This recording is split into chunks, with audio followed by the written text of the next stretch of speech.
Good morning. Good morning. Welcome to West Valley Center for Spiritual Living. I'm Reverend Clyde Going. I'm the assistant minister. I'd like to welcome you here on this beautiful Sunday morning. I was trying to get the mic set up because Fish is doing the invocation, and she's really tall. I'm like way down here. She's going to be way down here talking. So anyways, I was a little distracted there. So welcome to the center. Reverend Karen, our senior minister, is out still on well-rested time off. She's still at the beach. She's still enjoying the sunrises and the sunsets. And we are here in Arizona enjoying this beautiful weather. So we have a wonderful guest speaker today, Tracey Harrick, minister in training, very soon to be a minister, working really hard at that. So we are very honored that she's going to be speaking here at her home church for the first time. And we are very excited and here all to love and support her. So I know it's going to be beautiful. And we also have a guest musician today with Cerise. And so Cerise, if you'd like to get the service started, come on up. And we will start. No, I'm sorry.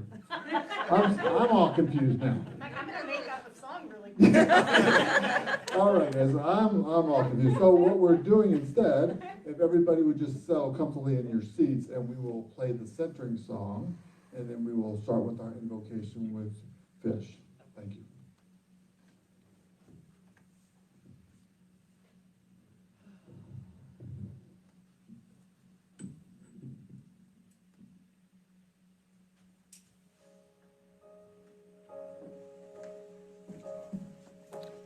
I will make a quiet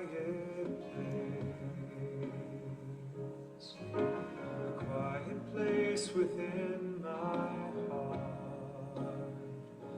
and I will wait upon the Lord, wait upon the Lord.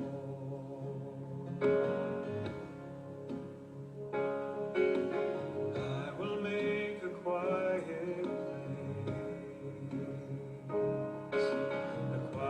place within my mind,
sit in this quiet space, waiting upon those feelings and those knowings and those understandings that are going to enter into our bodies in this blessed and sacred day, knowing that Source is all ours to ask, to be, to receive, and to do from. And I am so grateful to be here. I am grateful, and I say a word of blessing for the singing talent of Cerise, for all of the people here who are sitting in community and sharing this sacred space, creating a unity that can be felt from every aspect of every person. And from the incredible words and the incredible talk that we are going to be enjoying in just a moment. I am speaking a word of blessing to everything and everyone. And I am so grateful to be here, and I am gratitude in space being here, and so it is. My reading today is from Finding Inner Courage by Mark Nepo.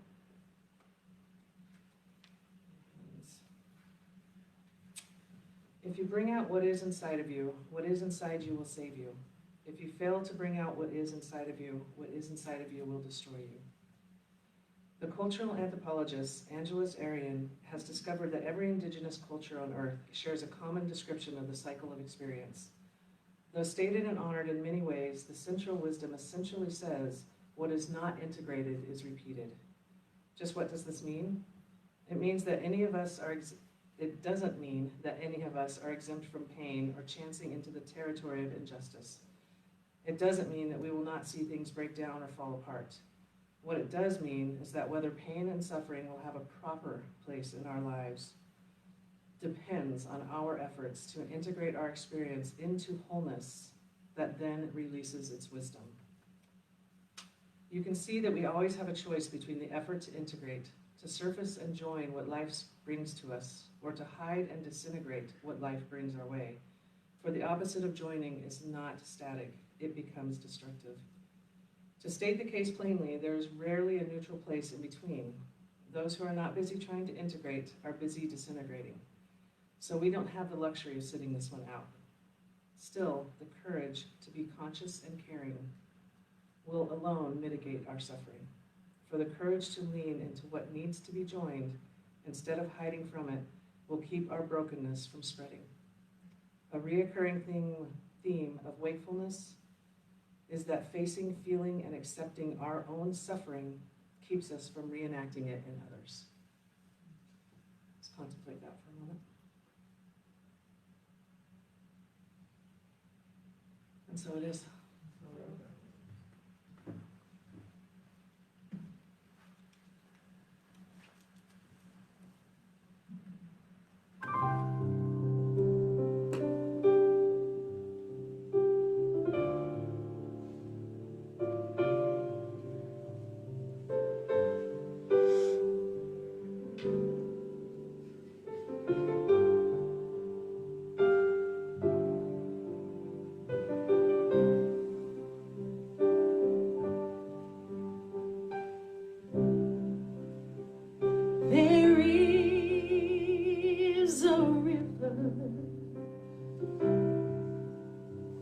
That flows from deep within, and there is a fountain where joy and love begin. You can come to the water.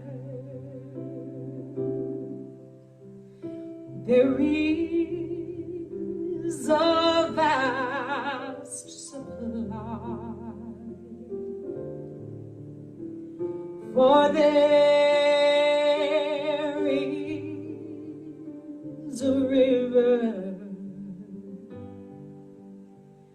that never shall run dry. there is a light existing, the power of who we are. We are made in God's image, and we are each a spark.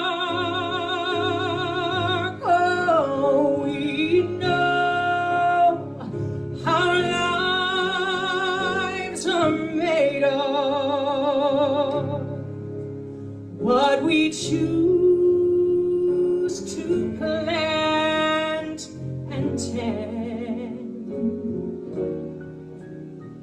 and flowing from within us is the river without end. Oh, there is a river, and it flows from deep within.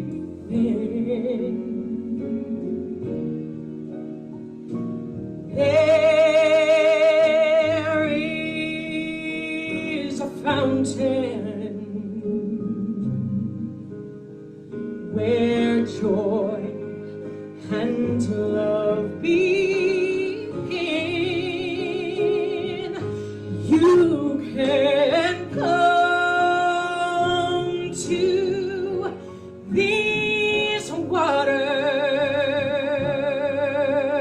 There is a vast supply, for there is a river, and it never shall run dry. God never shall run dry.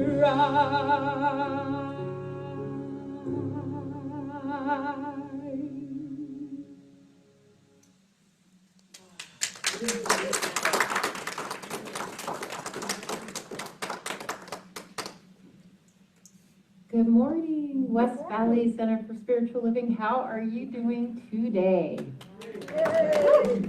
And those out there in Facebook land, my name is Tracey Harrick, and I am a religious science practitioner and a ministerial student.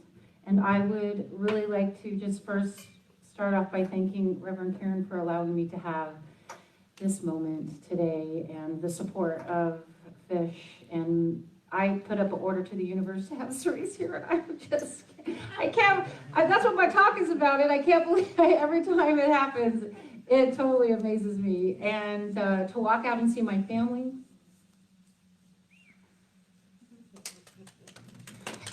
thank you for coming. It really does mean a lot to me. Now I'm just going to take that moment. I do like to start my talks with telling my grandchildren that these are always dedicated to them. Obi, Amelia, Malaya, and Kingston, Nana loves you, and you can have the life of your dreams. And I am standing here as that possibility for you. So I'll always have to do that. I love Carol Burnett, so I'll just do that. Okay, so I am known as Tracey, the purple-haired minister that has jokes. So I do have a joke for you today. We have to start with something fun and funny. So children were in Sunday school, and the Sunday school teacher asked Sally, what is Jesus' parents' name? And Sally said, well, his mom's name is Mary. And she's like, very good, you get a gold star. So then she went to Tommy, and she said, Tommy, what is Jesus' father's name? And he said, Verge. And she said, sorry. She said, excuse me, what do you mean? And he said, well, I always hear you running around going, the Virgin Mary this, Virgin Mary that. Virgin Mary. I love that joke. I don't know. It always makes me laugh. So today the talk is about love and law. Nothing personal in love and law. You know, and I love that I get to stand up here and share truth with you. It is what sets my soul on fire. And the story of love and law, it really does. It has this way. It is a river that never runs dry. It is the universal principle of life. It is the foundation of science of mind. And it is the mysterious, wordless way that we bring our manifestations into form. I mean, can you hear her sing? Hello. It never fails. I always cry. So please don't make me cry this morning. Please don't make me cry this morning. But too late. Yeah, it's beautiful. So really, you know, the foundation of our philosophy, it being January, one of the things that I really like to think about is creating a world that works for everyone. With the given circumstances of our current environment, I am not a politician.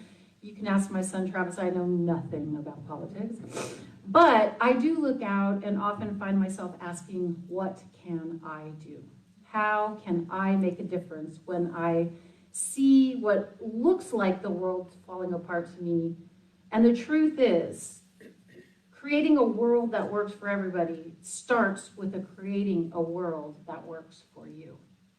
That you must have peace in your heart to see peace in the world. Now, that doesn't mean that there isn't going to be chaos, like Fish said. It doesn't mean that, you know, that we're not going to have pain. It doesn't mean that we aren't going to have things go wrong. We do live on a ball hurling through space and are subject to matter and form. But there is a part of us, and that's the part that I'm going to talk about today, the innermost sanctum of our lives, where we can go when things look like they're getting crazy, where we can spend 5 minutes knowing nothing, being nothing, and doing nothing, to contact that order form, to call up the desires and dreams of our lives. Now, there are so many aspects and dimensions to life, and yes, we can use this to get the house and the new car. I mean, those have all been proven. You know, if you take some time to take classes within our philosophy, you will see that there are things that you can do to overcome your circumstances of life and to have the worldly riches, which I, as Reverend Cheryl would say, I love opulence. And they do have a place in our life. But what I'm talking about today is how to gain that interconnectivity to love and law and to use it to formulate your spiritual life so that when you see things going wrong, you can stand firm in your life as an illuminated being, a magnetic being, that when you are in the presence of other people, you will not have to utter a word. You will just simply be, and they will simply know. This is the thing that I love most about the ability to study, that there are so many truths to life. And my minister, Reverend Karen, she turned me onto this book. I like to share the books that I use to write the talk because, you know, it might intrigue you or you might want to go read them. But one of these is Many Paths, One Truth. There are many paths to God. We do not have the only way. And to God really kind of confuses me because, you know, we are of God. That there's an inner dwelling, an inner utmost high, the castle inside the temple, and it is our responsibility, each of our own responsibilities, to create that world by working through that work purposefully, not religiously, not spiritually, but purposefully. That means whatever that means to you. It could be therapy. It could be a good book. It could be church and community. Everybody has the responsibility to start right where you're at. And where you're at is good enough. There's no measuring up, keeping up, knowing up. There's no I have to be like that. There is only simply where you're at and saying, You know, there's a mystery in this universe, and I want to know more. You don't even have to call it God. I am okay with that term. You can call it whatever you want. My husband calls it ice cream and chocolate syrup every night. He calls it golf. You know, my son likes to ride bikes. My other son likes to work on cars. My daughters like different things. We all like different things, and we find God in different things. So I believe that the universe is made up of love and law. God is lovingness and forgivingness. Law of cause and effect, well, that is what you reap, you sow. When we reap what we sow, Ernest Holmes says, the day we cease to sow error in thought will be the day that we reap truth in mind.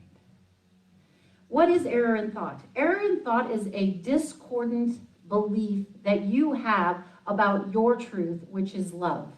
Love, as Ernest Holmes says, runs the back of everything. It is your essential beingness. It is your essence. It is what moves and has its being with you. It breathes you.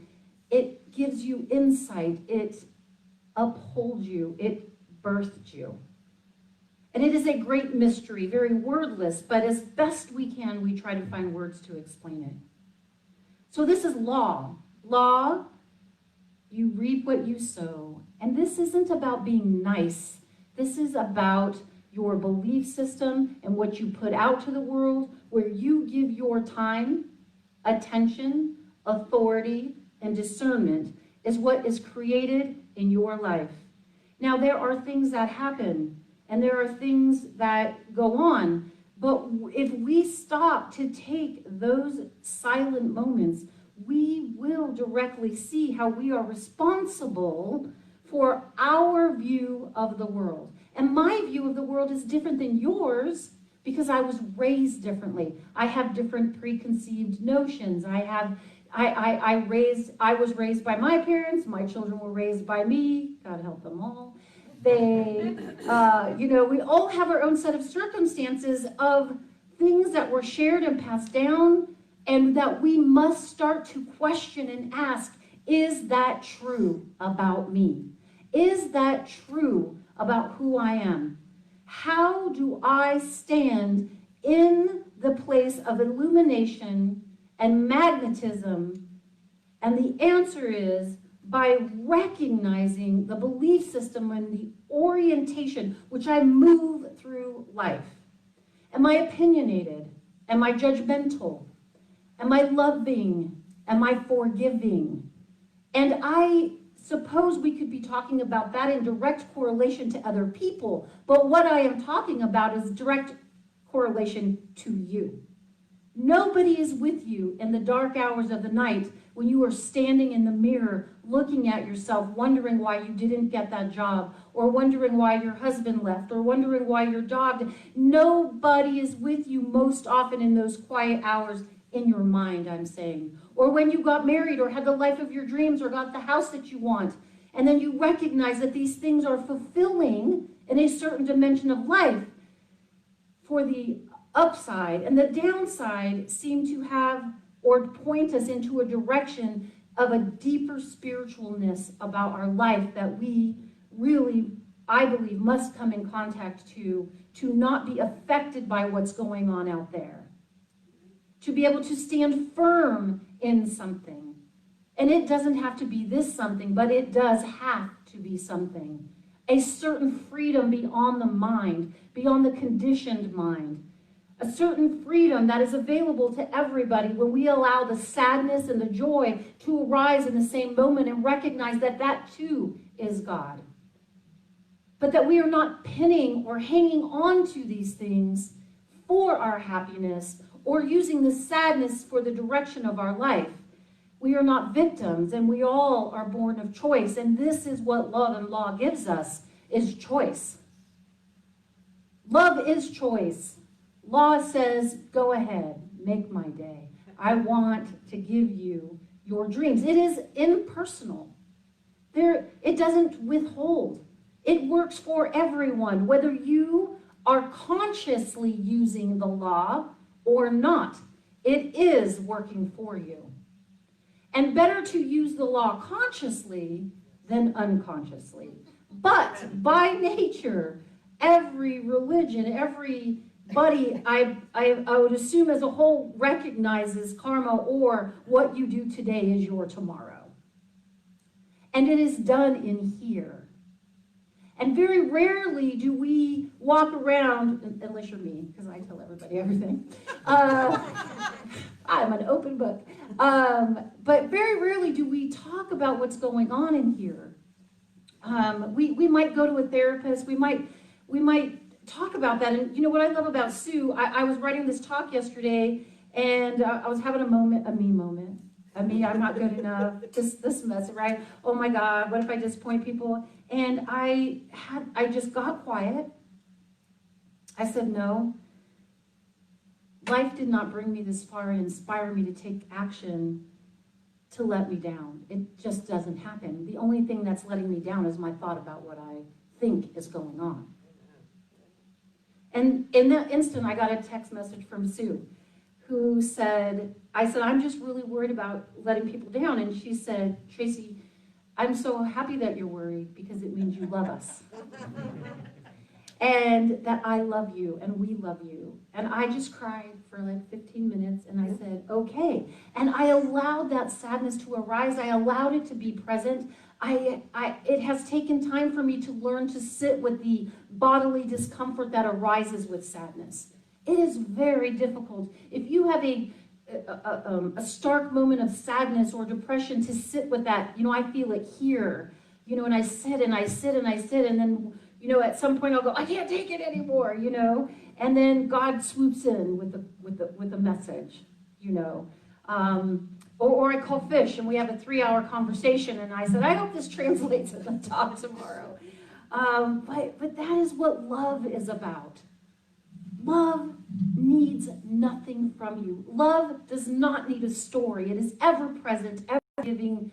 It is who you are. It is your essential nature. It is what your life is made of. And what you think about your life is what's causing your distorted view. And be transformed by the renewing of your mind means change your thinking. Thoughts are going to come and go. Thoughts by the thousands whisk by. And something in our authority, our time and attention grabs certain ones based on our orientation and the way we look at life. We need to be more aware, and awareness is grown in consciousness, and consciousness is grown by having the right teaching, the right teacher, meditation, and having a willingness of spirit to give yourself to those things in a moment of vulnerability, to say to somebody, I am afraid. To say to somebody, I am joyous. To say to somebody, I need you to be here for me right now.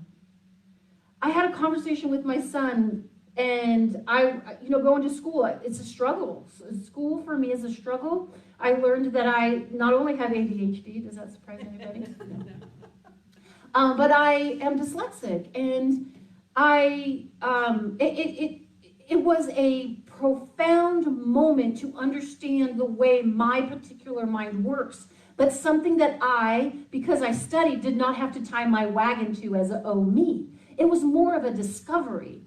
And so I recently applied for a job, and I didn't get the job. That's okay. It was inside my own company. And it didn't bother me that I didn't get the job, but there was this deep, resounding sadness that I recognize that has been present since I was very young. It was what I would say shame probably feels like. It was so palpable, and I would call Fish or I would call anybody and say, I'm sad. I don't know how not to be sad right now. And someone said to me, I hear the sincerity in your pain. And that's all it took, was someone to hear me.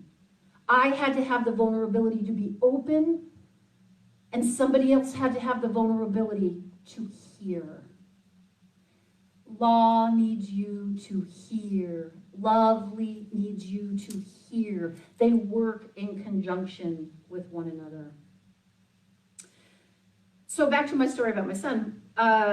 So I called him, and I don't remember really why I reached out to him, but he shared with me that something that he was working on had brought to his attention this thing called, help me, rejection sensitivity dysphoria. And I'm like, oh, that sounds like me. Let me go research. And so he sent me the article, and I'm reading it going, oh, OMG, OMG, oh my God. And I found myself in this article the same way I found myself in the article about dyslexia. Not to pin my train to it, but it helped break up the minutia of my mind that was so focused on my faults. And when it broke it wide open, I was able to look at myself and go, no, you are love, embodied, expressed as God, through God. Just, you are enough. And that door closed. I'm always fascinated by the adage, when one door closes, another door opens, because that does not work for me. I'm like, my door is still closed, people. I used to joke, people would say, I got the call, and I'm like, well, I was on the do not call list. I didn't get that call. I had to work hard, and but really working hard is even a lie. You commit yourself and dedicate to yourself that which you find purposeful in your life, and of course it will evolve because you are giving everything to it, like God gives itself to a blade of grass. Like the sun comes up and the stars shine and the moon is out. And I was watching this YouTube video, somebody put a camera on a hawk and it was flying in the mountains. And I'm like, that hawk doesn't even know it's a hawk. It's just doing what hawks do. We need to do what human beings do without the thinking part.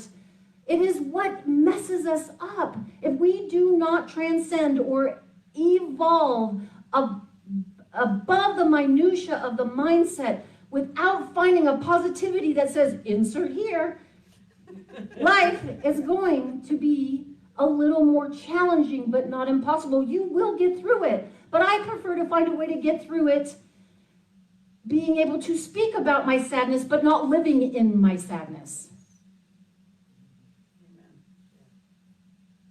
So the creative process is this. It is designed for life, by life. It has no moral stance and works as it works. It does not discriminate, hate, or love in the sense of what we think we hate or love, think being the operative word. The universe is kind enough not to care about you.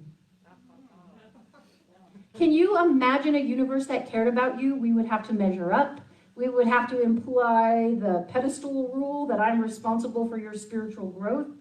The universe is impersonal and does not care. It just works. It works by the laws and different dimensions of life. And it is our responsibility to lay down anything that we have had happen in the past and move forward with an evolutionary attitude of loving forgiveness for yourself. When that occurs, it instantaneously allows you to see the suffering of somebody else and know that they are suffering by the same thing that you are, your mind, your thought process, your life. And yes, life is difficult, and I know things happen. And if you are in trouble, and if somebody is hurting you, please get help, please. And this is for more of the things that we do to ourselves mentally, even physically. I know that I should get up every morning and take a walk, that this is my body temple, and that I need to have a balanced mental, physical, and emotional beingness of my life. And I'm really good at the mental. And I am not so good at the physical. And the emotional comes along with the mental. Those two really work in conjunction with one another. And my emotional reactivity has gone down 95%. And I know that by the reaction that I get from others back to me. I can tell when I'm in relationship with another person, I might not be able to say to them right away. I was talking to Fish about this last night, that I don't know why, for me personally, It's hard for me to see anybody else's point of view but my own. But if I start paying attention to the reaction of other people, then I can see within myself that I have offended you. Now, I'm not responsible for your thought about that offense, but I am responsible for my action and my words and my deeds. And so you might get something from me that says, please forgive me. Your choice, totally. I once asked my teacher, well, what if they don't forgive you? And he said, you've done your part by sincerely and humbly and gracefully and genuinely asking for that. People can hear that in your tone. And I've had to do a lot of that in my life. And actually, it's a beautiful process because the more I do that, the more free I am from me having an opinion about you and you having an opinion about me. And there we can meet in the field of freedom and really talk about the mysteries of life and know and learn and breathe. And it's just so wonderful. I get so excited about it. My teacher, Reba, used to say, oh, you come here and you sit and you listen and you read and you ask a lot of questions and you take all of this armor off. And it's beautiful and you feel free here. You might even be a little tired when you leave because your energies are boundless and you get to experience them here. So you take everything off, you put it in the trash can, and then when you leave, you step out of the Garden of Eden and you recognize, I'm naked. And you chase that garbage truck down the street. Give me back my stuff. I need it to be who I am. Who we are is underneath our shield. It's your responsibility to know what that shield is. And some of them can be pretty painful. And I know that I'm kidding, but there are so many avenues in which you can explore that. Brene Brown. I brought books to share with you because when I'm designing my talk, I like to share with you what a minister's desk looks like. But this thing called You, beautiful book. Change Your Life, Change Your World by Amada Ma, beautiful book. Many Paths, One Truth. Falling Open in a World That's Falling Apart. These will be here for you to inquire about after, but the reason why I bring them up is just because when we read something, when we study with somebody that has gone a couple steps on the path further than you have, it's okay, right? We need to be humble. They have a way of pulling you back. My teacher would say, when I first started with Rebe, I would say, I just want to be a good student. Did I get an A on that test?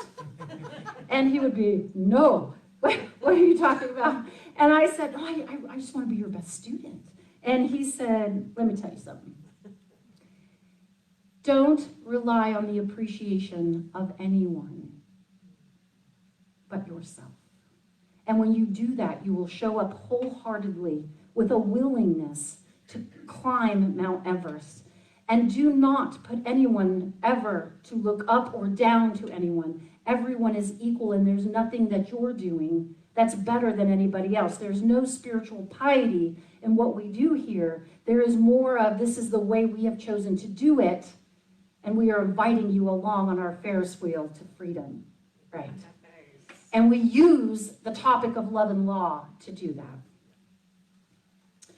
The laws of the universe operate, and it need nothing from you to do so. If you wish for these laws to work in your life for comfort, finance, relationship, work, community, then we must use our 5 powers. Attention. What you give your attention to grows. You should probably stop to think about where you're directing it. It is a power. Authority. That which you stand on and proclaim becomes you. Discernment. Not everyone has your best interest at heart, Tracey. But they all meet well because they are working and acting from the level in which they are moving. And it is your responsibility to discern and be quiet and move on. Interest. What intrigues you? What makes you tick? What do you want to do? Time. It's ticking for all of us. It is moving for all of us. We, as human beings, do have this nice thing where we like to think we're immortal and nothing's going to happen. And I look back and go, I was just 15. And now I'm not. And so it is the one thing we all have in common. None of us are getting out of here in this body, right? But while we're here, we can recognize that we are a piece of this planet. We don't own the planet, we are a piece of it. What we eat is cultivated from the earth, so therefore, we shed every so many hours. I'm not a scientist, but you all know what I'm talking about. We are of the earth. That's why I referenced the hawk. The hawk is of the earth. It's flying around. It's being a hawk. We are being human beings. My dog is being a dog, right? And so what does that mean for us? Well, it means that we have to lose the idea of how we should be and just recognize the beingness that is running through each of us, knows what you need, when you need it, and how you need it, and you use your 5 powers of authority to give direction to that so that whatever you step into, you can be glorious at that particular thing. When I read the sensitive rejection dysphoria, what I recognized was that I was raised to be a perfectionist. And I am really trying to learn to let that go by simply saying, my BJ, my son, has taught me to say dope. Just say dope, Mom. Like whenever you don't understand something, you have an opinion, you really want to talk about it, just go dope. So this is how I handle things. Dope. Cool. I was watching this little movie called Milton's Secret. It's really cute. Eckhart Tolle, it had a lot to do with the production of this movie. And in that movie, the grandfather, Donald Sutherland, says, he offers an opinion about something at some point, and anyone who knows me knows I have a lot of them. I am a work in progress.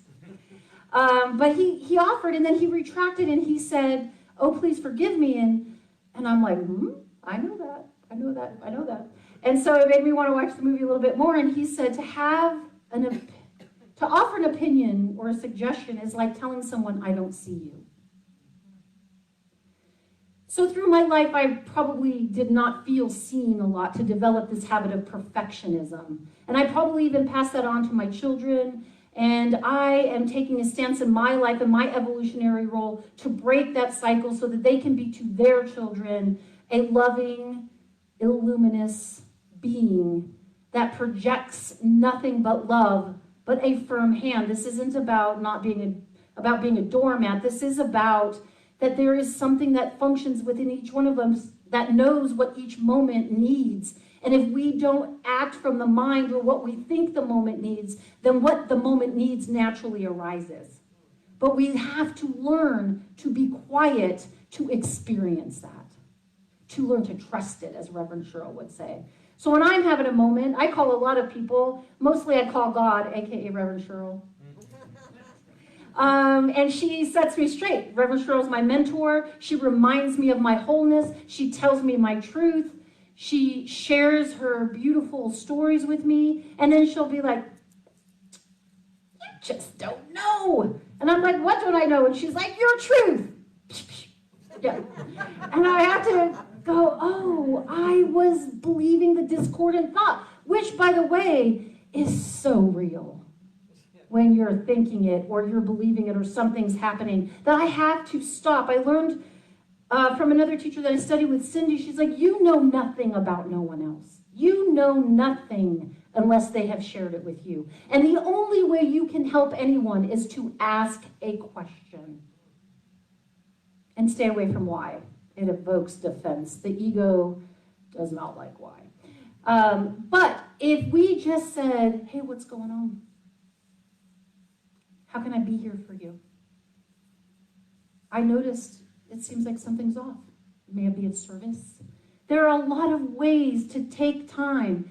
You know, when Sue sent me the text message that told me she loved me, and I cried because I do hear I love you a lot.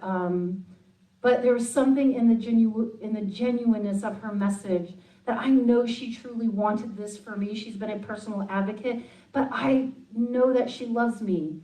The way she looks at me, the way she talks to me, the way she uplifts me. And when I'm hard on myself, she is another one that goes, One time we were standing here and I was talking to her and I was explaining to her something I was feeling. I don't remember what it was. And she goes, oh, what we have here is a case of shame. And I'm like, what? Is that shame? got to be, like there's this thing that happens in our mind where we're moving along with this feeling or action or momentum and we don't really know what it's called until someone shines the light back on it. And I'm like, well, I'll be dang, I don't need that no more. I don't need that anymore. And from that point forward, I was able to identify shame. This is what we do by sharing things with other people. It's not our responsibility for me to share something with you and then, did you read that book? Did you read that book? Did you read that book? Did you read that book? No. I have done that to my kids, by the way. But it is our responsibility to give them the book and tell them to find their way with it. Because the universe knows you. It is you. It created you. It is love expressing through you. And anything other than that is a discordant thought that you are believing in because someone told you it was true. And it's not. Even when someone says, I love you, it comes typically with strings. Because the truth is, there is emotional love, beautiful love. We fall in love, we get married, we fall out of love. We have expectations, we don't have expectations. I love you today, I hate you tomorrow. You spilled tea on me, who are you? I don't know. All of this stuff. But there is an ever-present freedom of love that dwells within each one of us that needs nothing from your neighbor. Nothing. Love needs no story. It is the story, and you are the character in which it writes upon the book of life with. Your story is important, but it is not who you are. Your character is who you play, but it is not your truth. Becoming a minister wasn't really a dream of mine until I found Science of Mind, and I was sitting in a women's retreat, and Reverend Nadine was sitting with me at Mile High in Colorado, and she's like, what do you want to do? And I go, I don't know, what you do looks pretty good. Maybe I want to be a minister. And the dream was born. And I took class fervently for 11 years. Ooh, you could be a doctor in 11 years. Right? You could do so many things in 11 years. And then I would say, Reverend Karen, I would like to talk. And she'd be like, oh, that's so nice. And I would be like, not time yet? No. And I'm like, okay. And then I would get mad. And not at her, just at my inability to recognize or use the law. So I decided to call Reverend Cheryl. What do you think Reverend Cheryl said, if you know her? She's like, well, is that happening in here? Are you standing up talking? Can you see yourself? And I'm like, well, who's going to ask me to talk like I'm a new minister? And she's like, do we even need to know how, or do we just need to know what? No, just what? Okay. So let's do this. So we were here for a class before COVID, and the pulpit was right here, and she's like, get up there. Let's make this talk. And that turned into my first talk for Yuma. I didn't have to do anything to get that talk. I didn't have to do anything to be here today. Reverend Karen called me. We had a beautiful moment. She was helping me with a paper. I pay for people to write papers. Anybody here write papers? Because I have a couple. That I will pay for papers. I'm always trying to bribe my son to do it for me, but he won't. So, and she called me and she's like, I would like for you to talk. And I was like, what? And I did this. I was like, I have been waiting for this moment right here. And this moment will pass. And it is a glorious moment. And I will remember the fondness of it. But it was created in love and law. I loved Karen. I loved her enough to let her do whatever she does and to make the decisions and not to hassle her or beg, you know what I mean? Like, I'm not telling you I didn't get irritated and hear about it. I did. But it pushed me deeper into my spiritual life or my purposeful life to do the work, to see myself, and then the call came. You need nothing from no one else. You need it from yourself. It is designed and fulfilled within your mind through the law. We must wake up to the real from the imagined. You must find the right teacher teaching meditation or whatever works for you, golf, pottery, art, whatever that case may be. I recently decided that religious science for me was like having a rock in my shoe and not knowing it was in there. And that religious science woke me up to recognize the rock in my shoe. And then when I took it out, instead of walking like this, I started walking like this, with a little spring in my step and a little more kindness in my words, a little more action in my deeds, a little more follow through on my commitments, a little more timeliness. Not much. I was still late today. But in honesty about who you are. You know, Reverend Cheryl said to me, well, they know not to ask me to do that because I won't say yes to nothing I don't want on my mountain. I was like, what must that be like to not do something just so somebody will like you? Just so somebody will be like, oh, you could call Tracey. She'll do anything for you. And that's what happens is they do call you for anything. But it's not really why we do something. If we stop and really think about what we say yes to, we enter it into a joyous reunion, just like life has entered into that union with you.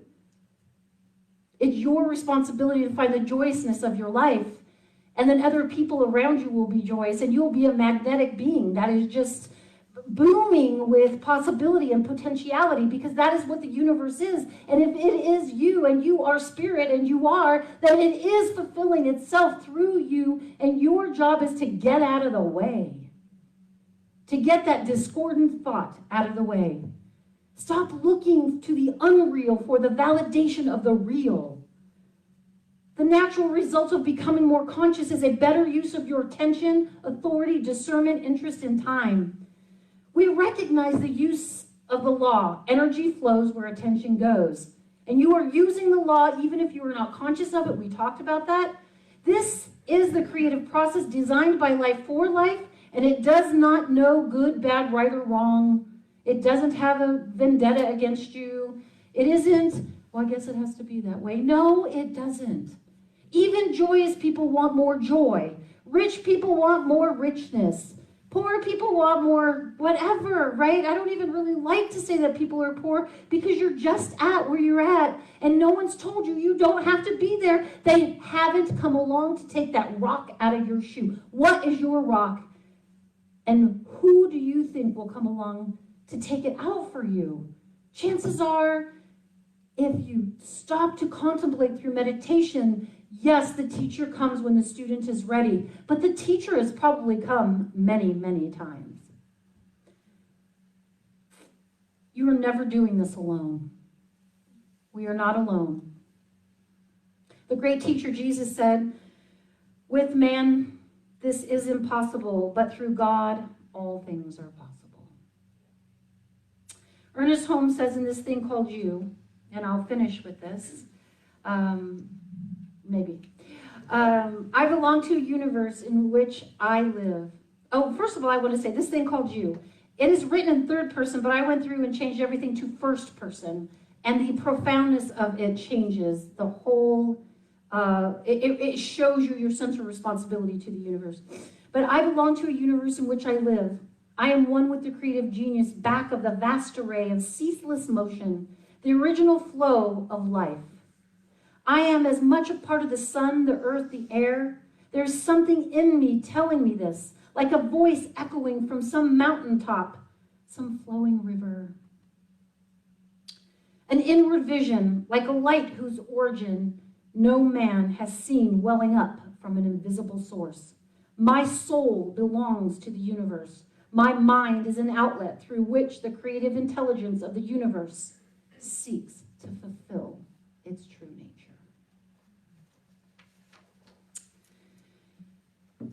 To help us understand our avatar's place in the universe, from this book here, Falling Open, in a World Falling Apart, Amoda says, we are love, we are not the character. Love is playing the character.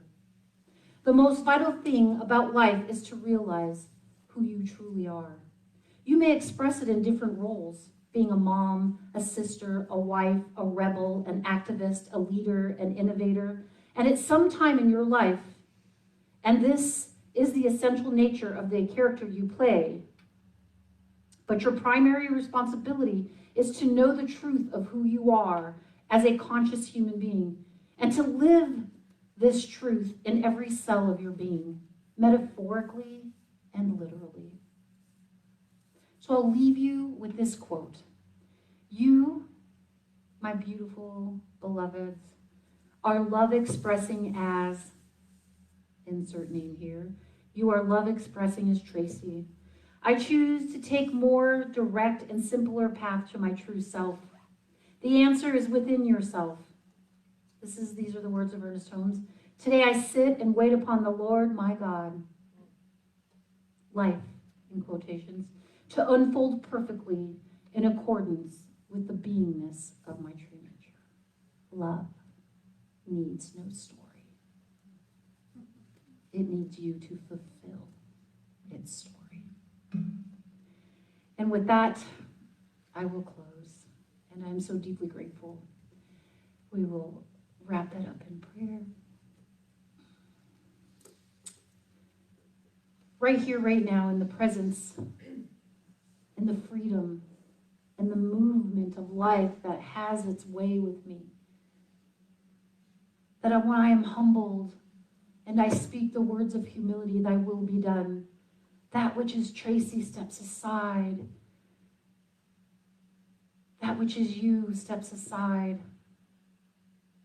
This is where the presence of life, the vibrancy, the intelligence that breathes your breath and moves your lungs and flows your blood and takes your steps or your walk or whatever it is that you feel called to you in this moment of prayer.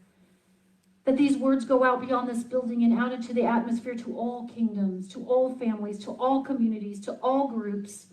There is nowhere where God is not. There is nowhere where love is not. There is nowhere where there is not a truth of being a seed planted in you. We are the excavators of our own life, digging up that which we wish to see in the world made manifest. Health, healing, finances, freedom, truth, realization, whatever your dream about life is, however you want to serve this planet. It is possible through love and law. Love is the givingness of your dream, the ideation, the inclination, and law is the fulfillment of love. They are close sisters. They are close brothers. They are the dynamic relationship of above, so below. It is how we move on the planet that we see this happening. That when we look out and we see discord, we know to fix what's in here so that we can see out there the big picture, that everybody is moving in the way and the manner in which they are at in that time and place. And we can stand firmly in being the magnetic image of illumination to those who are lost from their true essential nature, never far. Sometimes it just needs a reminder, the personality. And with this prayer for our planet, for our nation, for a smooth transition of power, with this prayer that I clean and purify this body temple, moving and being and having its way, I then can look out and see my place and purpose in the planet and what I need to do, what is mine to do, will become clear when the temple, the mental, physical, and emotional natures of our lives become clear and we are equally yoked and balanced.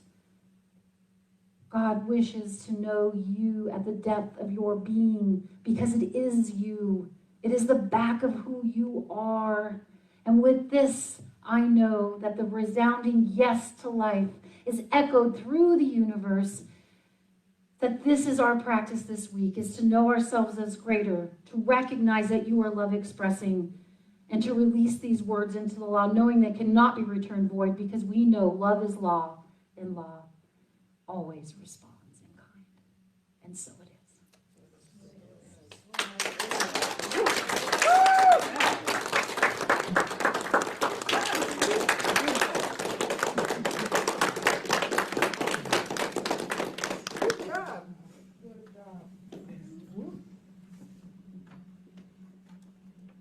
And now prepare to cry.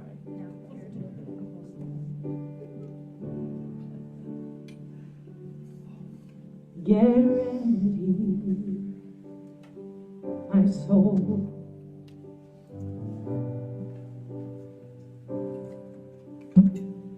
I'm diving in. Get ready, my soul.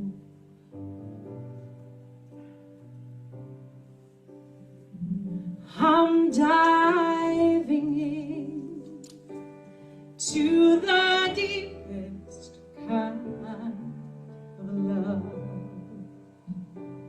into the sweetest kind of life. So get ready,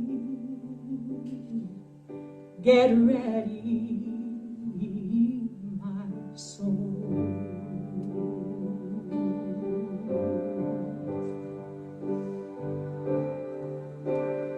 Everything I've ever done, everything I have ever seen, everything I've lost or won, and every dream I have ever dreamed has brought me here to this present moment, here to a new beginning, here,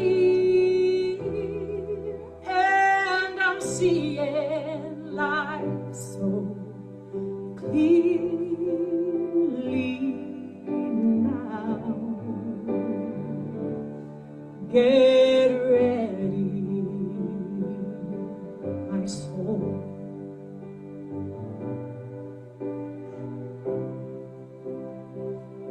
I'm diving in.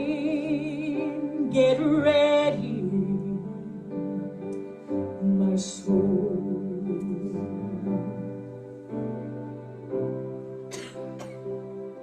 I'm diving in to the deepest kind of love, into the sweetest kind of life. So get ready,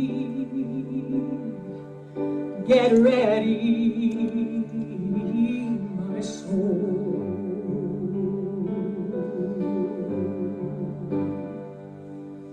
Here I go, deeper, deeper, deeper than I've ever been before. Here I go, closer, closer to my sacred source. Here I go, deeper, deeper, deeper than I've ever been before. Here I go, closer, closer, closer to my sacred source.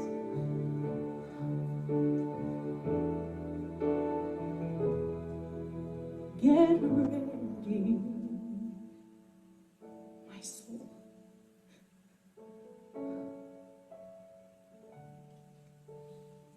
'Cause I'm diving in.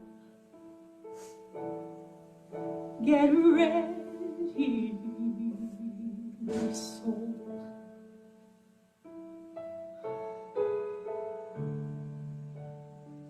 'Cause I'm diving in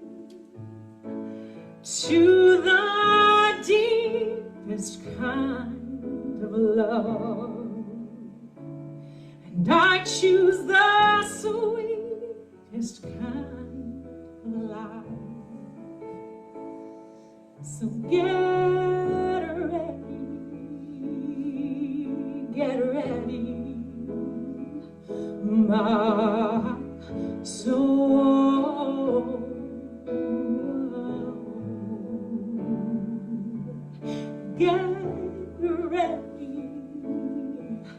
Get ready, my soul.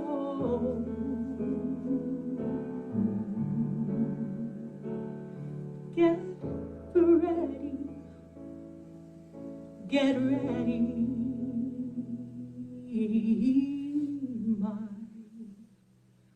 my soul.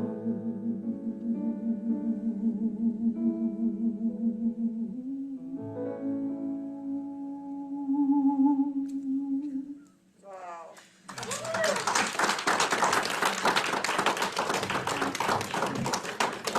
Thank you, Therese. That was absolutely beautiful and perfect. And thank you, Tracey. That was a beautiful, powerful, inspiring message. Thank you so much. And I just want to quickly tag on to Tracey's message about love and law. And I ask that each one of us bless and love the Capitol. As we move into this inauguration next week, I just ask, regardless of what party you belong to, it doesn't matter. I'm just asking for your love. Love not only for the Capitol, but for all the people in the Capitol and for our nation. That's what we stand for, is love. And so let's express our love, right? Let's bring that loving energy into the world right here today. And I also wanted to remind everybody, and even the people online, if you guys need a practitioner to pray with, we have a couple here today. They'll be available after service if you would like prayer.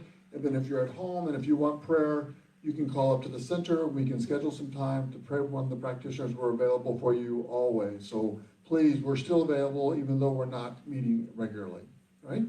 So now is the time for our practicing our abundance and remembering the truth, not only the abundance of our community, but also the abundance of each and every person's life, not only in the room, but everybody online. So if you would say our giving affirmation with me, I live in a consciousness of good. Divine love blesses and multiplies all that I am, all that I have, all that I give, and all that I receive. Thank you, God, and so it is. Remember that you put your offerings in the tithe box in the backs of the room, or you can fill out the pledge card, or online. You can pay online. So now I'd like for everybody to stand for our closing song, and we'll close out with the little Eddie Watkins Jr.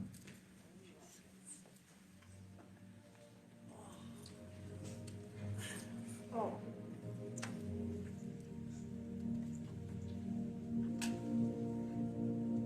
Am I strong enough to bear the burdens that sometimes come living this thing called life? Am I wise enough to make the right decisions when I'm standing at the fork in the road? Sometimes I wonder and ponder, only to realize I'm not alone, and there's nothing I have to do on my own, because I am the place where God lives, moves and breathes and has his being. I am the place where God shows up. I am the place where God lives, moves and breathes and has his being. I am the place where God shows up. Will I have enough to do the things I need to do to take care of myself? Will I have the health of mind and body to live a life of grace and wholeness? Sometimes I wonder,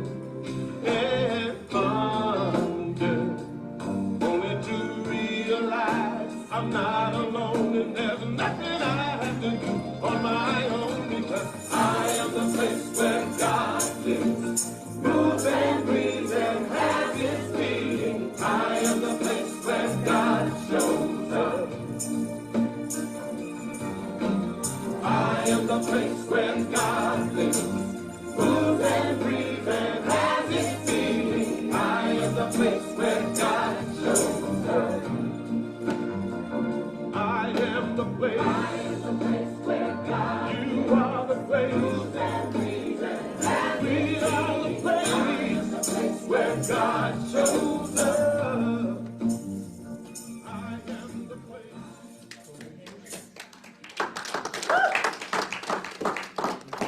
Affirmation. Ooh, I turned this off. So, can I use this one? Yeah. Test, test.